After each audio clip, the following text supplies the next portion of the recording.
GST applicable हुए कई साल बीत गए, फिर भी एक टॉपिक पे बहुत सारे क्वेश्चन खड़े होते हैं। वो टॉपिक है ई वे बिल। ई वे बिल कब बनाना है, कैसे बनाना है, ये बेसिक अंडरस्टैंडिंग आपके पास जरूर होगी। आज हम बात करेंगे कई ऐसे एफएक्यूज यानी कि ऐसे दिक्कत देने वाले क्वेश्चंस जिसके कारण आपकी डे टू डे जो बिजनेस होता है उसमें आप बहुत डिस्टर्ब रहते हो और उसका सॉल्यूशन ढूंढने के लिए या तो गूगल पर जाते हो या अपने कंसल्टेंट को कंसल्ट करते हो, पर फाइनल आंसर आप तक पहुंच नहीं रहा है। तो आइए चलिए इस वीडियो में हम आगे बढ़ते हैं, जानते हैं आपका सारा कंफ्यूजन जो क्रिटिकल एरियाज में ई वे बिल पर हो रहा है। ई वे बिल में सबसे पहला क्वेश्चन आपके पास यह खड़ा होता है कि मुझे क्या विद इन द सिटी या within the state e way bill बनाना है कि नहीं बनाना है। तो विद इन द स्टेट या विद इन सिटी आपको ई वे बिल बनाने की ज़रूरत नहीं है। अगर आप लेट से सेम सिटी में with in the limit of the jurisdiction of that city आप अगर गुड्स ट्रांसपोर्ट कर रहे हो तो आपको कोई ई वे बिल बनाने की ज़रूरियत नहीं खड़ी होती है। विद इन द स्टेट में आपको यह ध्यान रखना है, अगर आपकी मूवमेंट लेट से लॉ में लिखा है कि 50 किलोमीटर से ज़्यादा अगर आपकी गुड्स की मूवमेंट हो रही है तो आप ई वे बिल जनरेट कीजिए। अगर मूवमेंट हो रही है तो आप ई वे बिल जनरेट कर दीजिए, तो आपका ये कन्फ्यूजन वहाँ पे दूर हो जाएगा। क्या ई वे बिल जनरेट करते समय हमें ओरिजिनल इनवॉइस चाहिए? ऐसा ज़रूरी नहीं है। आप इनवॉइस के साथ चलन पर भी गुड्स मतलब जो भी माल सामान है आप बेच सकते हो। अगर एक ऐसा केस या सिनारियो या एफएक्यूज या मुझे भी बहुत सारी क्वेरीज मिलती है कि मेरी बंडल सर्विस और गुड्स दोनों साथ में मिला के मुझे अगर कोई बिल बनाया है तो मुझे एज अ वैल्यू जब मैं टैक्सेबल अमाउंट ई वे बिल में डाल रहा हूँ तो क्या अमाउंट डालूँ। आप समझिए ई वे बिल की जो भी पूरी फंक्शनैलिटी है वो वैल्यू ऑफ गुड्स जो मूवमेंट गुड्स की हो रही है उसके आधार पर वेरिफिकेशन के लिए बनाया गया है। तो जो सर्विस का पार्ट आपका इनवॉइस या चलन कैरी करता है वो आपके गुड्स मतलब जो ई वे बिल्स की वैल्यू होगी, जो भी आपकी कंसाइनमेंट वैल्यू होगी उसका पार्ट नहीं होगा। वो कंसाइनमेंट वैल्यू में आपको सिर्फ गुड्स की अमाउंट ही लिखनी है।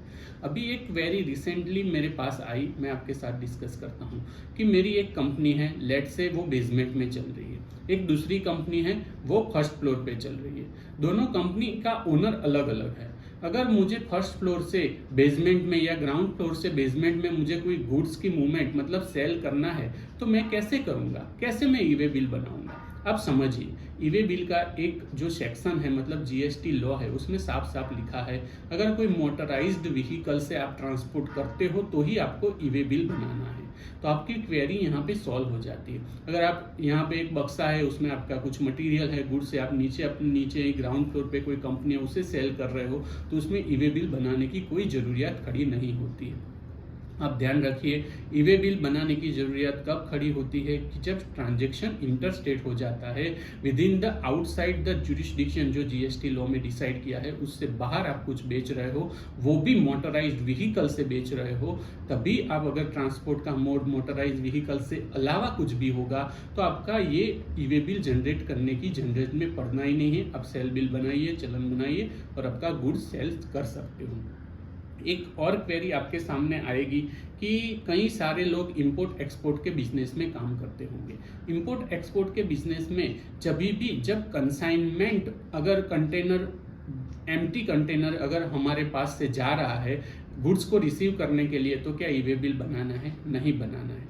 कस्टम का सील लग गया है, क्या उसके बाद गुड्स की movement with in the boundary of India भी हो सकती है जो सी बाउंड्रीज होती है, क्या तब ई वे बिल बनाना है? नहीं बनाना है। आज हमने कई सारी अलग अलग टॉपिक पर ई वे बिल बनाना है, कब नहीं बनाना है, ये एफएक्यूज में हमने 2-3 पॉइंट कंसीडर किए। अब एक लास्ट में भी आपकी एक क्वेरी रही होगी कि ई वे बिल का एक्सटेंशन के रिलेटेड बहुत सारा कंफ्यूजन और कोर्ट्स के बहुत सारे जजमेंट्स भी आए हैं। क्या ई वे बिल एक्सटेंड हो सकता है? बिल्कुल हो सकता है। क्या ई वे बिल एडिट या रीवेरीफाई करके हम उसको चेंज कर सकते हैं? नहीं कर सकते। ई वे बिल एक्सटेंड हो सकता है पर एडिट नहीं हो सकता। आपको बाय डिफॉल्ट उसको कैंसिल करके नया ई वे बिल बनाना पड़ेगा। अब आप समझिए कि ई वे बिल कौन कौन से सिनारियो में एक्सटेंड होगा। सबसे पहला, अगर कोई टेक्निकल प्रॉब्लम हुआ, लेट से यहाँ से वहाँ व्हीकल निकला पर व्हीकल के इंजन में या फिर कुछ ऐसे मैकेनिकल और टेक्निकल फॉल्ट आ गया तो वो स्लो स्पीड से चल रहा था या फिर उसको ब्रेक डाउन हो गया, ऐसे सारे केसेस में जो ट्रांसपोर्टर होगा उसका डिटेल्ड एक्सप्लेनेशन लगेगा, उसके बाद आपका ई वे बिल एक्सटेंड हो पाएगा। दूसरा एक भी केस हो सकता है कि कोई नेचुरल कैलामिटीज या वेदर कंडीशन चेंज होने के कारण जो ट्रक्स में गुड्स था, मतलब जो माल था, वो बिगड़ने के चांसेस थे, तो ई वे बिल वहां पे एक्सटेंड करना पड़ेगा। हो सकता है ट्रांसपोर्टर ने सेफ जगह पर ट्रक खड़ा कर दिया है या कि बारिश में कुछ भीग ना जाए, या और कोई भी ऐसे प्रिकॉशनरी मेजर के कारण अगर हमारी डेट एक्सटेंड हो रही है तो ई वे बिल एक्सटेंड जरूर हो सकता है। भी दो और पॉइंट हम इसमें समझ लेते हैं साथ साथ में। सबसे पहले आप समझिए कि कई बार क्या होता है, कंस्ट्रक्शन इंडस्ट्री में होता है, एफएमसीजी सेक्टर में होता है। लेट से समझिए कि एक बहुत बड़ा मॉल है, रिटेल चेन है, वहाँ पे बहुत सारे गुड्स पड़े हुए हैं। अभी क्या होगा, वो एक्सपायर हो गए। अभी एक्सपायरी गुड्स की वैल्यू क्या होगी, 0 होगी, बराबर है। तब वो गुड्स को हमको मूवमेंट कर कर जो भी फैसिलिटी है, जो डिस्ट्रॉय सेंटर हमने बनाए होंगे वहां पे हमको ले जाना पड़ेगा, क्योंकि वो कंजम्पशन के लिए अब उपयोग में नहीं लिए जाएंगे। सेकंड सिनारियो देखें, जैसे कंस्ट्रक्शन, कहीं पे पुल बन रहा है, कहीं पे कुछ और मेजर कंस्ट्रक्शन साइट डेवलप हो रही है, गवर्नमेंट या आर्मी का कोई प्रोजेक्ट बन रहा है और मैंने एज अ कॉन्ट्रैक्टर वहां पे साइट पर काम रखा है।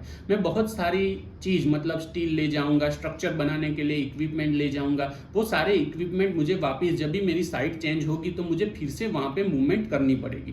पहले सिनारियो में हमने देखा एक्सपायरी गुड्स का अगर हम ट्रांसपोर्ट करते हैं तो ई वे बिल कैसे बनाएंगे। सेकंड सिनारियो में हमने देखा कि जैसे एज अ स्ट्रक्चर डेवलपमेंट के लिए, सेल्फ कंजम्पशन के लिए हम बहुत सारे गुड्स यूज करते। आप समझिए कि वो जो कॉन्ट्रैक्टर होगा, वो जो इंजीनियर होगा, जिसके पास करोड़ों का माल सामान होगा, तो क्या वो बारी बारी से उस पर जीएसटी भरेगा, क्या उसका ई वे बिल कैसे बनाएंगे। ये दोनों ही सिनारियो में ई वे बिल बनाना बिल्कुल ही सिंपल है। आपको जो भी कंसाइनमेंट वैल्यू है उसमें टैक्सेबल अमाउंट, जो गुड्स की वैल्यू है वहां पे लिख देनी है। लेट से जो पेरिसेबल आइटम मतलब गुड्स थी उसमें आप लेट से 1-2 रुपया लेकर भी चल सकते हो, या फिर जो भी टैक्सेबल वैल्यू होगी पूरी अमाउंट जो भी होगी वो वहां पे लिखिए, पर टैक्स अमाउंट में कुछ नहीं लिखना है। दूसरे सिनारियो में अगर कॉन्ट्रैक्टर है, आपके पास जो भी स्ट्रक्चर मटेरियल, जो भी ऐसे इक्विपमेंट आप मूवमेंट कर रहे हो, सेल्फ कंजम्पशन के लिए आप मूवमेंट कर रहे हो, तो आपको टैक्स नहीं लगाना है, आपको सिर्फ और सिर्फ टैक्सेबल अमाउंट ही वहां पे पुट डाउन कर देनी है। ये सिंपल सॉल्यूशन हो गया। ऐसे सब कोई सिनारियो जो भी इस ट्रांजेक्शन में, मतलब सेम सिचुएशन में फॉल होते हैं कि सेल्फ कंजम्पशन के लिए है या फिर एक्सपायरी गुड्स हो गए हैं, तो उसमें टैक्सेबल अमाउंट दिखाओ, उसका टैक्स दिखाने की कोई जरूरत नहीं रहती है। अभी एक और प्रॉब्लम आएगा कि ई वे बिल में बाय मिस्टेक कुछ गलत लिख दिया तो क्या करेंगे। क्या ट्रांसपोर्टर ई वे बिल को एक्सेप्ट नहीं कर रहा है तो क्या करेंगे। ये सारे केस में आपको ई वे बिल को कैंसिल करके फिर से बनाना है। ये सबसे आसान तरीका है। हमने ये वीडियो में बहुत सारे अलग अलग ई वे बिल के रिलेटेड क्वेश्चंस को आज समझा है।